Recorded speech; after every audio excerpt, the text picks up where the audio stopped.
Hello everyone, if you're trying to play Meccha Chameleon and the game is not launching on your computer, then you have come to the right place because in this video I'm going to show you how to fix Meccha Chameleon not launching on your computer easily. So the first thing you're going to do is you're going to open up your start menu, you're going to write your graphics settings, and now you're going to click on to add desktop app here. Now you're going to go on to Meccha Chameleon's games folder. The default location should be in the C drive from file 6 and then Steam apps, common now, and here Meccha Chameleon. And now you're gonna add the Penguin Hotel exe on here.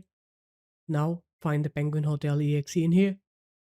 Here it is. Click on the GPU preference, set it to high performance then. After that, close this. Now you're gonna go on to your games platform, which is Steam for me.